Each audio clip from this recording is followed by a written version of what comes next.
Olá pessoal, sejam muito bem-vindas e muito bem-vindos a mais uma aula de matemática do primeiro ano. Hoje a gente vai continuar a estudar o assunto de conjuntos, tá? Que a gente começou, na aula passada, a gente estudou só um pouquinho. Inclusive aqui eu trouxe mais ou menos uma síntese do que a gente estudou na aula passada, aqui em vermelho, para a gente não começar do nada, né? Então a gente viu que a ideia de conjunto na matemática era praticamente a ideia que a gente tem de reunião de elementos, de coisas, tá? Do que a gente quiser, que a gente utiliza no cotidiano. Essas duas coisas, a gente tem uma ideia de reunião de elementos, de coisas no dia a dia, e na matemática a gente dá o nome de conjuntos. E aí na aula passada a gente viu que tinha basicamente três maneiras, da gente representar, ou seja, da gente escrever no papel um conjunto. A gente tinha a representação por extensão. Então nessa representação a gente bota o nome do conjunto aqui, ó, A. E aí bota um igual, tá? Então essa letra aqui é o nome do conjunto. E aí depois do igual, entre chaves, a gente coloca os elementos que pertencem a esse conjunto.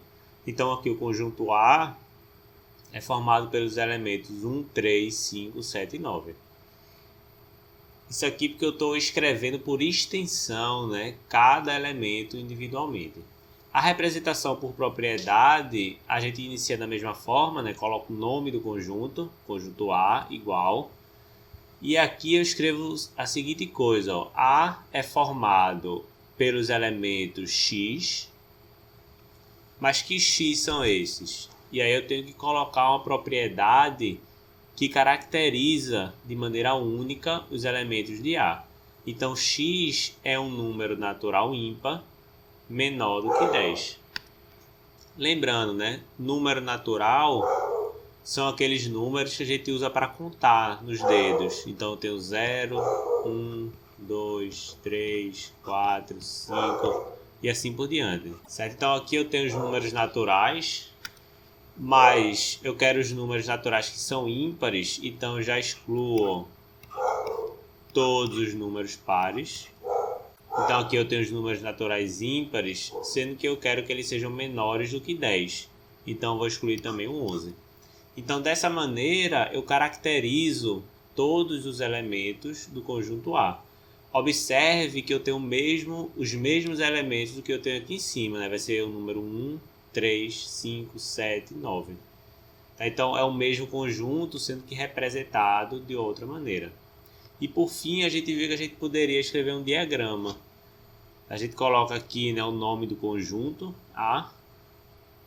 E dentro dessa linha fechada, tá? Isso aqui a gente chama de uma linha fechada, de uma curva fechada.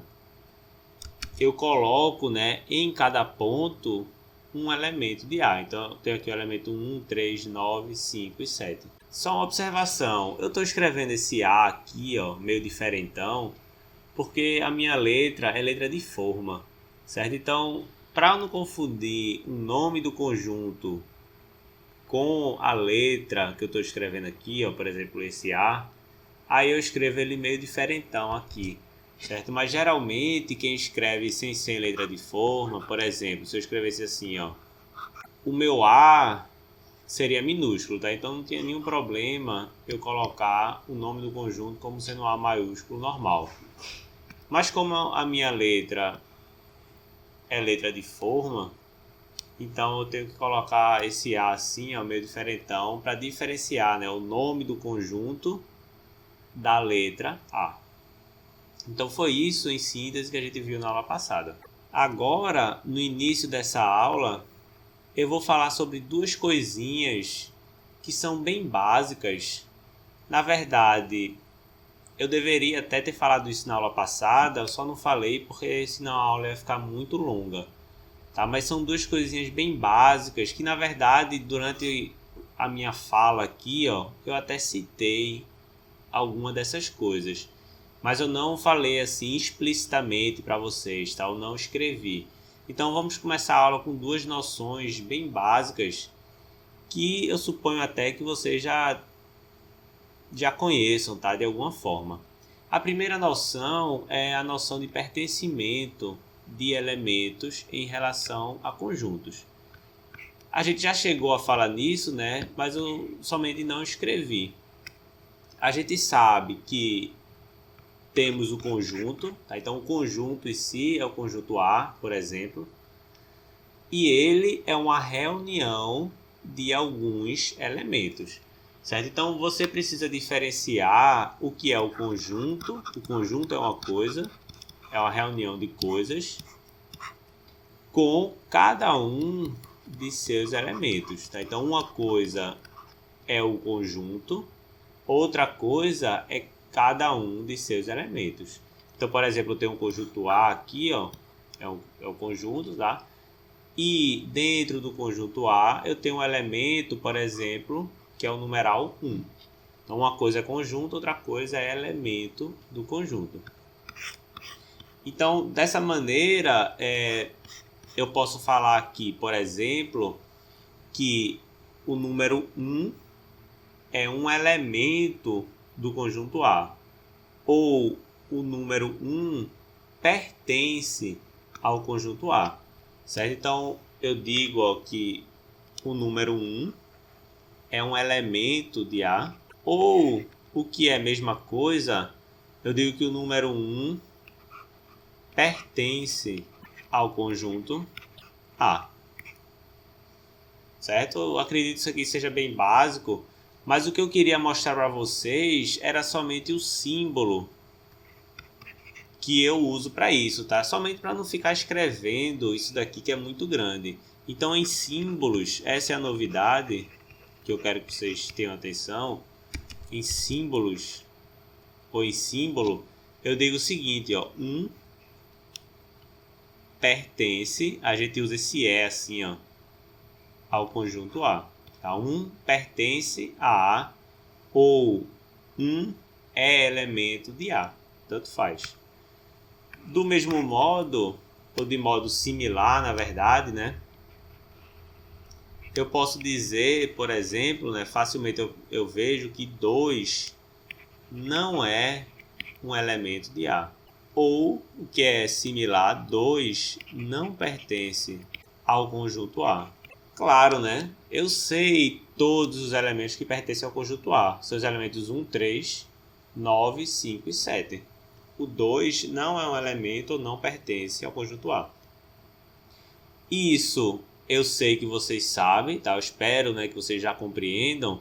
A novidade que eu quero mostrar é somente o símbolo que a gente usa na matemática para isso. A gente escreve o seguinte, ó, 2. Se isso daqui é pertence, o não pertence, a gente bota esse ezinho com traço. 2 não pertence a A. Ou 2 não é um elemento de A. Então, sempre que você tiver um elemento e um conjunto, você pode dizer se esse elemento pertence ou se esse elemento não pertence ao conjunto. A outra noçãozinha, né, que eu queria ter falado na aula passada, mas não deu tempo, é a noção de igualdade entre conjuntos. Eu digo que dois conjuntos são iguais se eles têm exatamente os mesmos elementos. Tá? Então, eu até cheguei a comentar isso, né?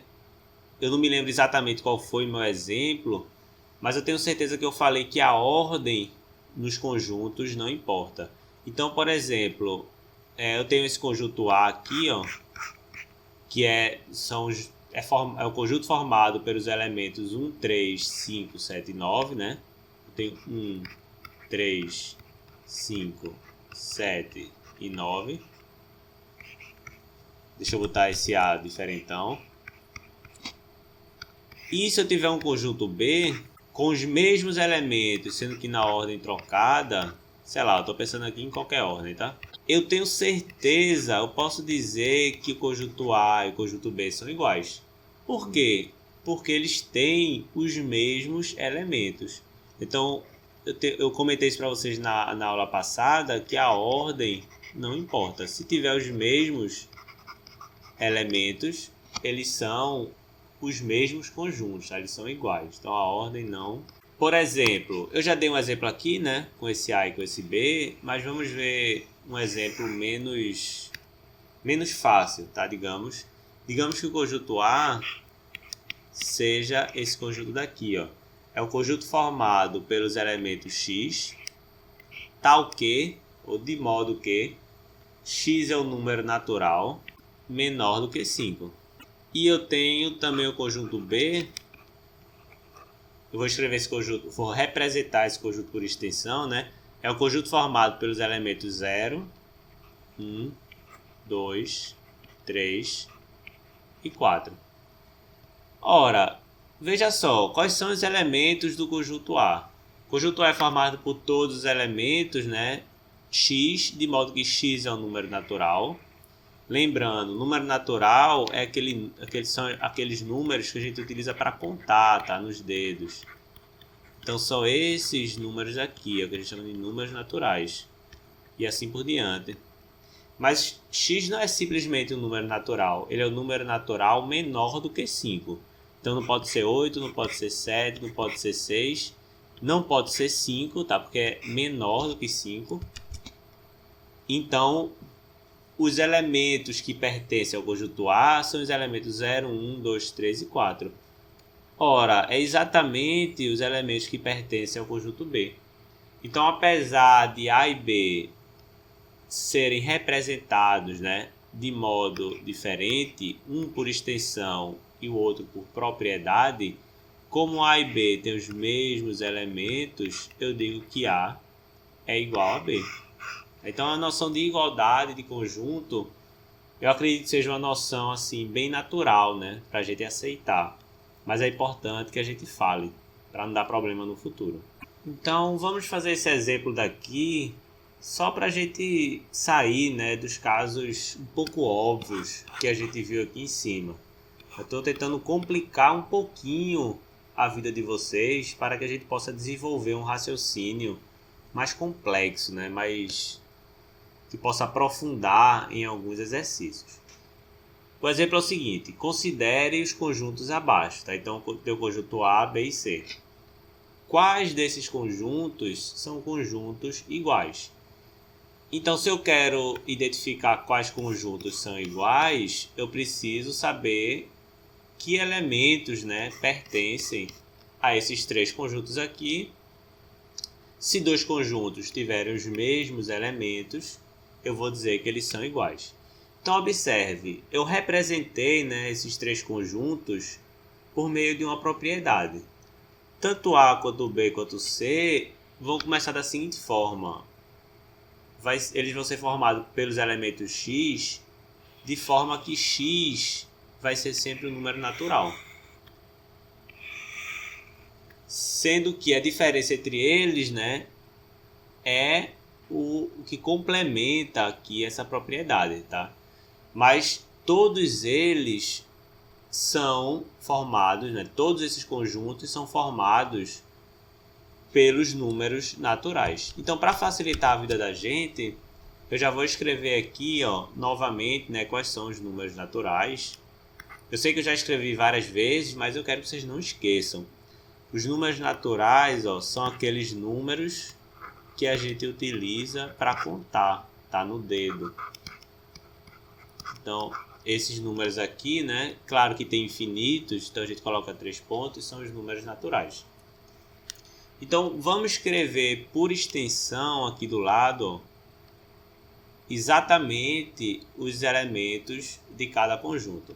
Então, no caso de A, x é um número natural não nulo, que significa que é um número natural não nulo, que a gente já começa, ó, desconsiderando o zero. Porque o zero é um número nulo. Tá? Do zero para frente são os números positivos. E do zero para trás são os números negativos. O zero não é nem positivo nem negativo. Ele é nulo. Tá? Então eu já sei, ó, que no conjunto A o zero não está. Zero não é um elemento do conjunto A. Mas além de ele ser um número natural não nulo, eu sei que ele é um número menor ou igual a 1.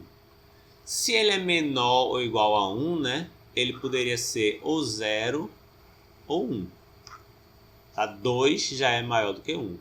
Sendo que o 0 eu já descartei. Por quê? Porque eu sei que ele é não nulo. Então só sobra para o conjunto A o elemento que é o número 1. Certo? Então, o conjunto A ele só tem um elemento que é o número 1. A gente diz, ó, uma observação, que A é um conjunto unitário. Um conjunto unitário é um conjunto que tem um único elemento. Então eu vou apagar aqui para vocês e escrever novamente os números naturais. Tá aqui escrito novos números naturais. Vamos ver agora o conjunto B. O conjunto B é formado pelos elementos x, de forma que x é um número natural, tá aqui, sendo que ele é um número natural ímpar. O que é um número natural ímpar? Um número ímpar é aquele número que não pode ser dividido por 2. Então, o 0 ele é par, certo? O 0 pode ser dividido por 2. Os números se dividem, tá, em dois tipos. Ou ele é par, ele pode ser dividido por 2, ou ele é ímpar, não pode ser dividido por 2. O 0 ele pode ser dividido por 2, tá? 0 dividido por 2 é 0. Eu me lembro quando eu era criança, adolescente, tinha essa pergunta, né? O 0 é par, o 0 é ímpar.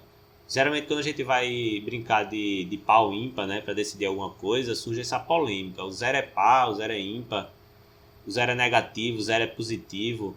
Então veja só, o 0 ele é par, porque ele pode ser dividido por 2. 0 dividido por 2 é 0. Então ele é um número par. Sendo que ele não é nem positivo nem negativo. Ele é um número nulo. Então é um número par, que é um número nulo. Então, quando vocês forem brincar aí de par ou ímpar, né, para decidir alguma coisa, vocês já sabem que 0 é par. Voltando à questão, né, eu sei que x é um número natural ímpar. Então, eu vou excluir o 0, que é par, o 2, que é par, o 4, que é par, o 6, que é par, e assim por diante. Só sobram os ímpares. Mas, além disso, ó, eu sei que o x tem que estar entre menos 1 e 1. Ou seja, o x ele tem que ser necessariamente menor do que 1 e maior do que menos 1. Veja só, se ele é menor do que 1, então ele não pode ser 1, tá? Ele tem que ser menor do que 1. Ele poderia, ó, ele poderia ser 0. Sendo que como ele é ímpar também, ele não pode nem ser 0, nem ser 1. Também, obviamente, né, ele não pode ser 3, ele não pode ser 5, porque ele tem que ser menor do que 1. E agora, sobrou que elemento para o conjunto B? Sobrou nenhum elemento para o conjunto B. A gente diz, ó, que o conjunto B é um conjunto vazio. Então, se um conjunto unitário é aquele conjunto que tem um único elemento, o conjunto vazio é aquele conjunto que não tem elementos. Geralmente, ó, a gente representa esse conjunto, né? A gente escreve esse conjunto dessa forma. A gente bota um 0 e um traço. Veja só, cuidado, tá? Eu não estou falando que o conjunto B é o conjunto formado pelo elemento 0. Se fosse assim, o conjunto B teria um elemento, tá? 0 pertenceria a B. O conjunto B seria unitário, ele teria um único elemento. Mas no caso, eu acabei de falar que x é um número natural ímpar. Então, como ele é ímpar, eu sei que o 0 não está nele, porque o 0 é par. O que eu estou falando é que o B não tem elemento nenhum, nem o número 0. Então, cuidado para não confundir essas duas coisas. eu já sei, ó, que o conjunto B é diferente do conjunto A. Por quê? Porque eu tenho o elemento 1 que está em A e o elemento 1 não está em B.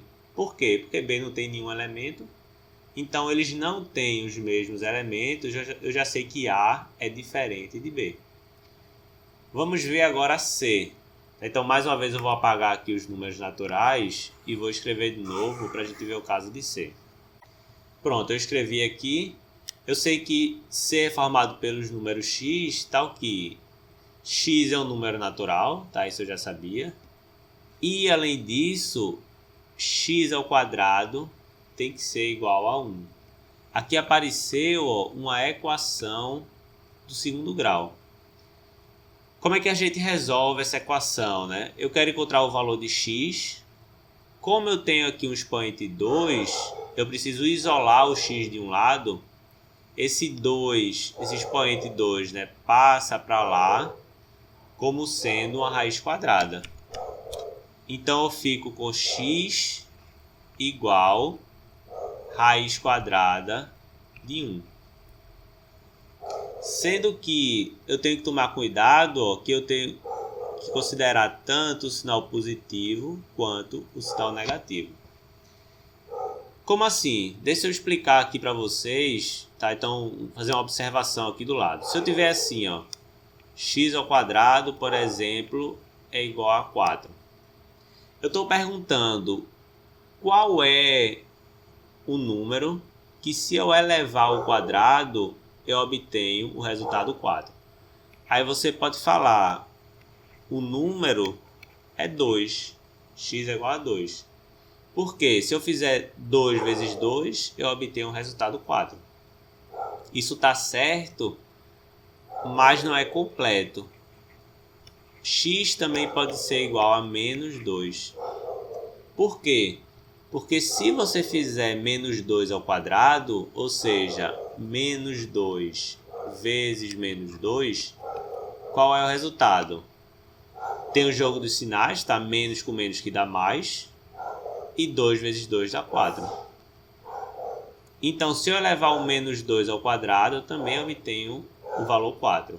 É por isso que, quando a gente tem uma equação assim, ó, eu sempre tenho que considerar o sinal positivo e o sinal negativo. Então, voltando aqui ao nosso exemplo, eu me pergunto agora, ó, quanto é a raiz de 1? Raiz de 1 é aquele número que, se eu multiplicar ele por ele mesmo, o resultado é 1. A raiz de 1 é 1, tá? Porque 1 vezes 1 é 1. Então, o resultado, né, x pode ser mais 1. O mais geralmente a gente não escreve, né? Ou o x pode ser menos 1. Observe, se eu fizer, né, menos 1 vezes menos 1, qual é o resultado? Menos com menos dá mais e 1 vezes 1 dá 1. Então, de fato, se eu substituir o x por menos 1 e elevar ao quadrado, o resultado é 1. Deixa eu apagar. Então, somente por essa parte aqui, ó, da propriedade, você poderia pensar, eu tenho como elemento desse conjunto tanto o número 1, quanto o número menos 1. Sendo que eu tenho que ter também, ó, essa primeira parte da propriedade, né? X tem que ser um número natural. E o número menos 1, ele não é um número natural. O número menos 1 é um número inteiro. O número natural, né, são aqueles que a gente usa para contar, tá? Nos dedos. Eu não conto nos dedos algo que é negativo. Somente o zero ou os números positivos. Então, necessariamente, né, eu excluo o 0, o 2, o 3, o 4, o 5, o 6. O menos 1 não pode, né? Só sobra o número 1. Tá? Então, o conjunto C é o conjunto formado pelo elemento 1. É um conjunto unitário. E aí você percebe, ó, que o conjunto A é igual ao conjunto C. Por quê? Porque eles têm exatamente os mesmos elementos. Além disso, o conjunto A é diferente do conjunto B e o conjunto C também é diferente do conjunto B.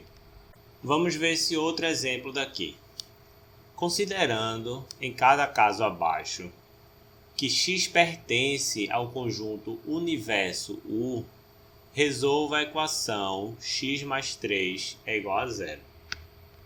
Primeiro eu queria falar desse conjunto universo aqui, né? Primeira vez que ele aparece no estudo da gente. O conjunto universo é simplesmente o maior conjunto que a gente vai ter em cada situação. Como assim? O conjunto universo é o conjunto de todos os elementos que a gente está considerando em um determinado problema. Então, vou escrever isso daqui. Por isso que ele tem esse nome, né? Universo, tá? Então, nada, pelo menos no nosso problema, nada vai estar fora do conjunto universo. É o maior conjunto que a gente vai ter. Então, na letra A, eu digo que o conjunto universo é o conjunto dos números naturais. Mais uma vez, né? Quais são os números naturais? São aqueles que a gente utiliza para contar. Tá? Então, eu tenho esses elementos aqui, ó. Vai até o infinito. Então, na letra A, eu disse que x pertence ao conjunto universo, mas o conjunto universo é o conjunto dos números naturais. Então, na letra A, o valor de x tem que ser algum desses, certo? Mas, como é que eu vou resolver essa equação com esses valores? Quando eu vou resolver essa equação, ó, x mais 3 é igual a zero, qual é o número, né, que eu somo 3 e o resultado dá zero?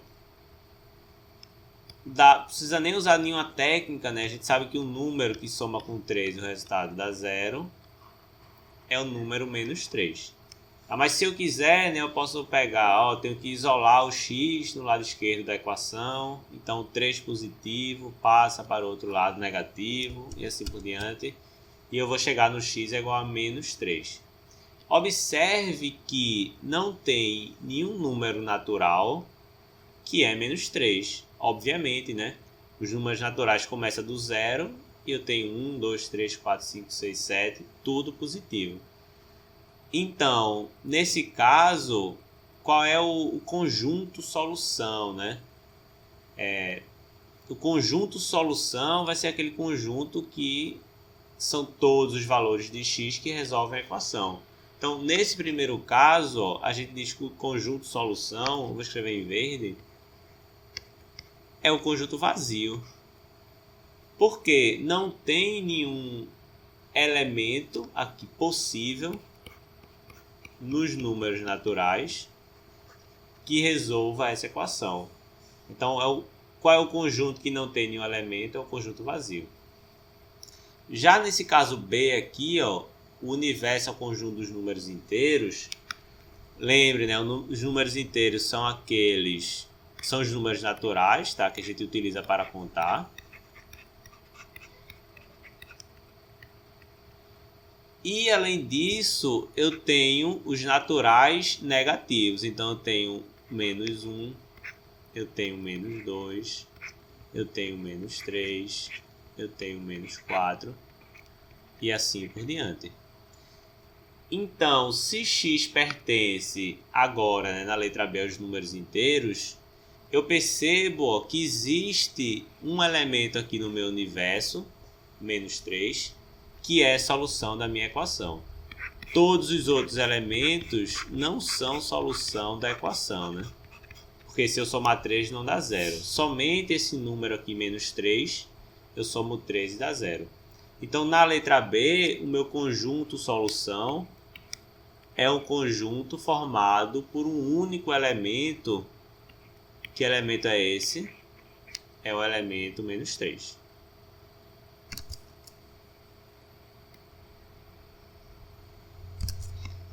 Para finalizar a aula, vamos ver a última noção, que a gente vai ver a relação entre dois conjuntos.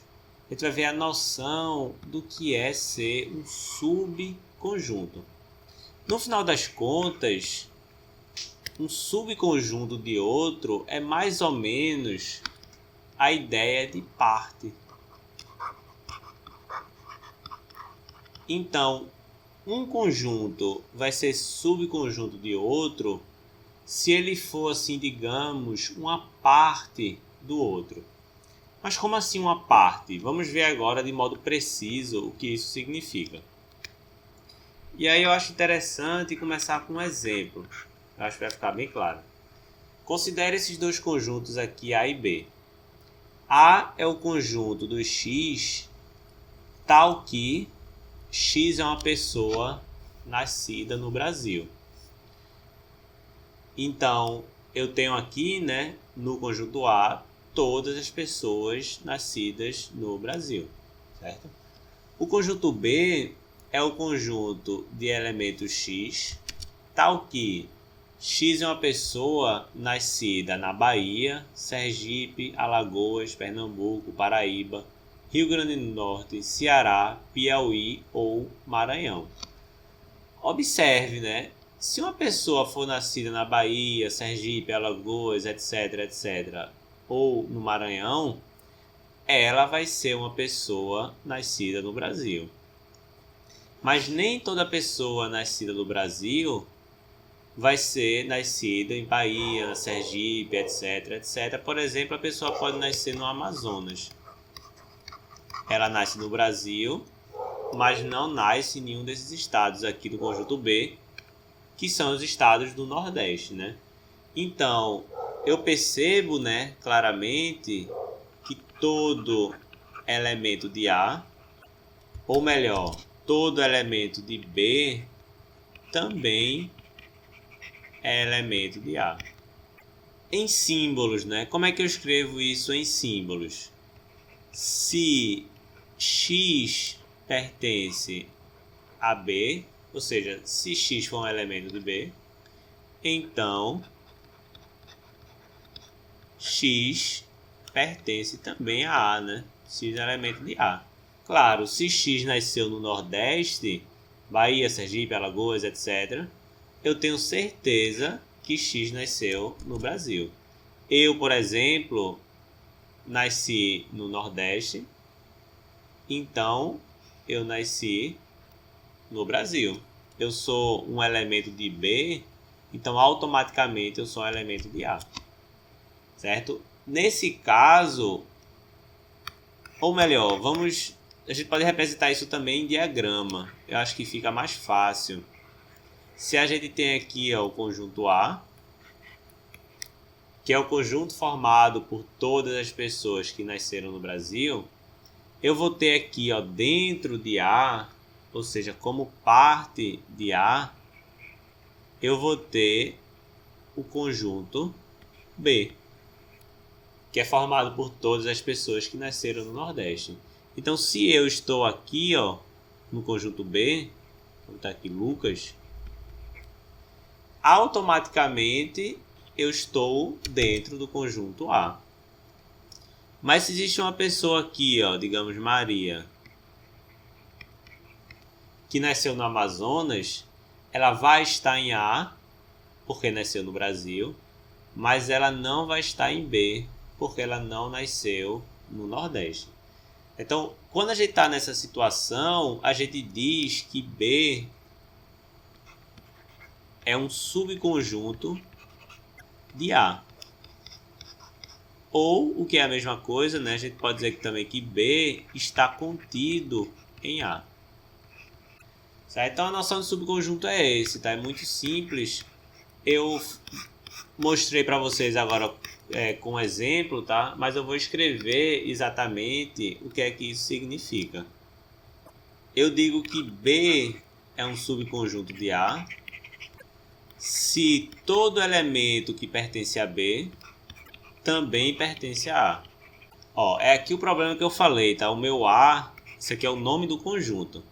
Isso daqui, esse A aqui, ó, é minha preposição do pertence, tá? Quem pertence, pertence a alguma coisa. Então, eu poderia botar aqui, ó, para não haver confusão, também pertence ao conjunto A. Em símbolos, né, vocês podem observar, tá? Em matemática a gente tem meio que preguiça de escrever. Então geralmente as coisas têm um símbolo que sintetiza, né? A gente escreve mais rápido do que a gente pode escrever em português. Mas em símbolo a gente diz que B, ó, e a gente coloca isso aqui, é um subconjunto de A. Então em símbolo a gente escreve isso, tá muito mais rápido do que escrever isso daqui tudo. E aí eu tenho algumas observações interessantes. Que observações são essas? Observe que o conjunto vazio está contido em qualquer conjunto. Ou é um subconjunto, está contido e ser um subconjunto é a mesma coisa, de qualquer conjunto. Porque veja só, eu tenho aqui o conjunto vazio e eu tenho aqui qualquer outro conjunto, tá? Digamos, conjunto A. Não precisa nem dizer qual é A, qualquer que seja. Todo elemento do conjunto vazio pertence também a esse meu conjunto A. Por quê? O vazio não tem elemento nenhum, certo? Então, qual seria o elemento do vazio que não pertenceria a A? Não tem, né? Ele não tem elemento. Então, o conjunto vazio pertence a qualquer conjunto A, não importa que conjunto é esse. Então, essa é a primeira observação. A segunda observação é que todo conjunto é subconjunto dele mesmo. Isso daqui parece até brincadeira, né? Mas às vezes as coisas assim que são muito claras, a gente tem um pouco de receio de falar. Veja só, se a gente pega qualquer conjunto A, qualquer conjunto, vou chamar de A, é claro que ele é um subconjunto dele mesmo. Por quê? O que é ser subconjunto? Todo elemento que pertence a esse, obviamente, também vai pertencer a esse. Eles são iguais, então é óbvio que qualquer elemento que pertence a esse, pertence a esse. Mas, pela definição aqui, ó, que a gente viu do que é ser subconjunto, se isso acontece, então A é subconjunto dele mesmo.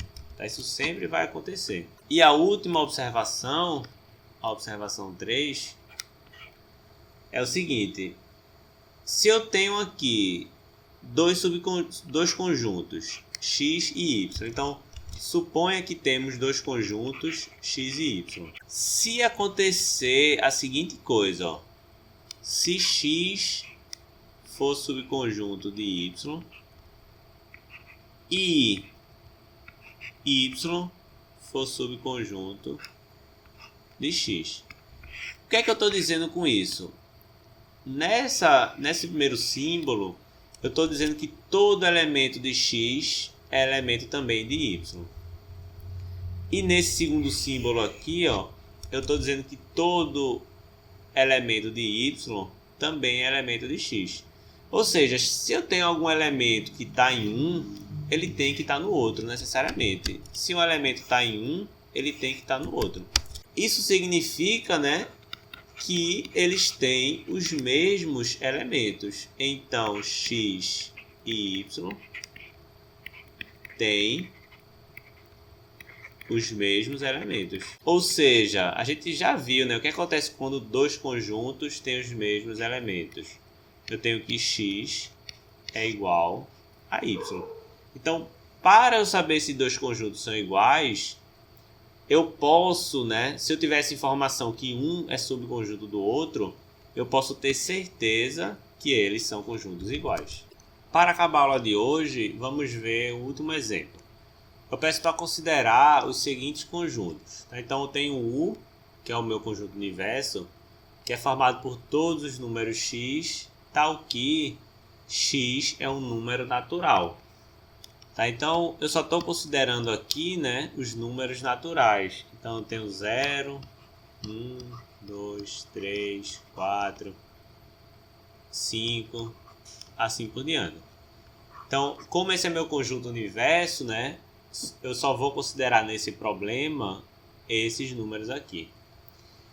O conjunto A é formado por todos os números x pertencentes ao meu universo. Então, o meu x só pode ser um número natural, 0, 1, 2, 3, 4, 5. Mas, além disso, x tem que ser um múltiplo de 2.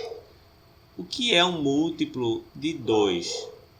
O múltiplo de 2 vai ser todo número que vai poder ser produzido pegando o número 2 e multiplicando por algum número natural não negativo. Ou seja, eu vou pegar 2 vezes 1, 2 vezes 2, 2 vezes 3, 2 vezes 4 e assim por diante. Dessa forma, eu vou formando os múltiplos de 2. Então, sempre que você quiser pegar um múltiplo de algum número, você multiplica ele pelos naturais não negativos. Então, eu tenho 2 vezes 1 é 2, 2 vezes 2 é 4, 2 vezes 3 é 6, 2 vezes 4 é 8 e assim por diante. No final das contas, você percebe que são os números pares tirando o número 0.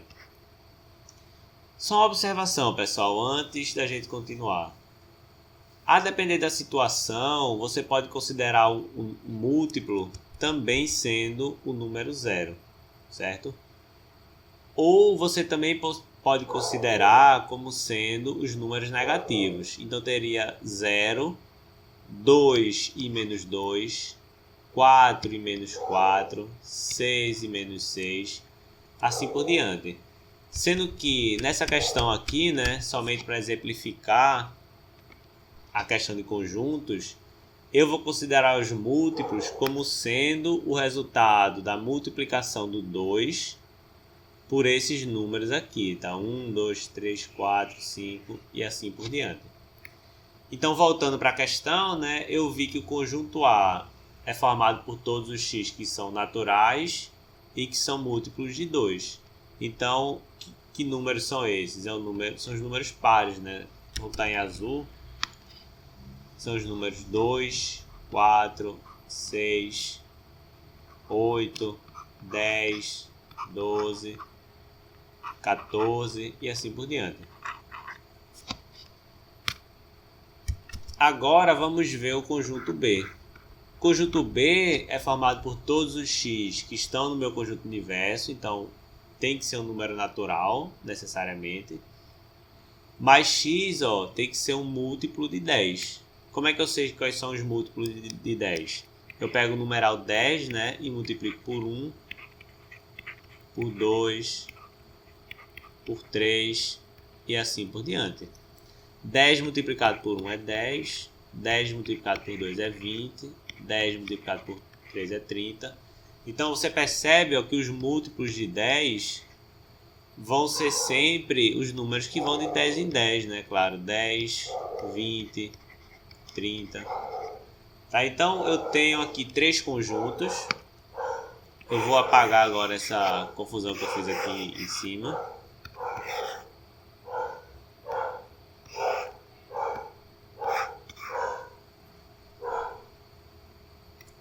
Eu tenho 3 conjuntos e observe o seguinte, ó. A é subconjunto do meu conjunto universo. Claro, né? Se eu tenho que o meu conjunto universo são todos os números naturais e o conjunto A é formado necessariamente, por todo número natural, sendo que eu tenho uma propriedade a mais, né? Não é todo número natural, mas necessariamente ele é natural. Então, todo número que aparecer aqui, 2, 4, 6, 8, necessariamente ele vai ter que aparecer aqui. Por quê? Por causa disso daqui, observe que eu comecei, né, a escrever os elementos de A restringindo eles ao conjunto universo. Da mesma forma, quais são os elementos de B? Eu sei que os elementos de B necessariamente tem que ser elemento também do meu universo, tá? Tem que ser um número natural. Então, eu sei que B também é um subconjunto do meu conjunto universo. Por fim, observe que B também é subconjunto do conjunto A. Por quê?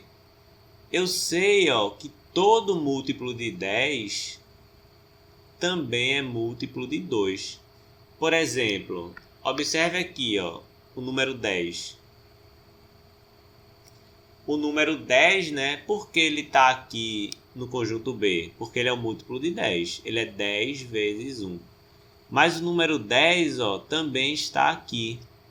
Por quê? Porque ele é o múltiplo de 2, né? 10 vai ser 2 vezes 5. O numeral 20, ele é múltiplo de 10. Por que ele é múltiplo de 10? Porque ele é 10 vezes 2, né? Então, o numeral 20, ele é elemento de B. Mas ele também vai ser elemento de A, né? Por quê? Ele só não está escrito, né? Está aqui nesses 3 pontinhos. Mas eu sei que 20, ó, eu sei que vai ser 2 vezes o 10. Então, ele é múltiplo de 2 também. Mesma coisa o 30. O 30, ele está aqui porque é 3 vezes 10. Então, ele é múltiplo de 10. Mas eu sei que o 30 também está aqui, ó, está nesses 3 pontinhos. Ele também é múltiplo de 2, porque ele é 2 vezes o 15. Então, aqui faltou, né, claro, os 3 pontinhos, ó, porque eu não paro aqui, né, eu tenho 40, 50, etc. Mas eu percebo que todo elemento que está em B também está em A, necessariamente. Então, B é um subconjunto de A. Mas o oposto não é verdade, né? Por exemplo, se eu pegar aqui, ó, eu vou botar em vermelho. Se eu pegar o elemento 4, ele é um elemento de A, ele é um múltiplo de 2, né? Ele é 2 vezes 2, mas ele não é um múltiplo de 10. Eu não posso pegar 10 e multiplicar por algum número e o resultado ser 4, certo? Então, eu digo que A não é um subconjunto de B. Em símbolo, a gente escreve assim, ó. A não é um subconjunto de B. Certo? Então, com isso, a gente acaba a aula de hoje. Espero que vocês tenham gostado. Espero que vocês tenham entendido aqui essa questão de subconjunto, de elemento, de igualdade. E qualquer dúvida a gente tira na próxima aula.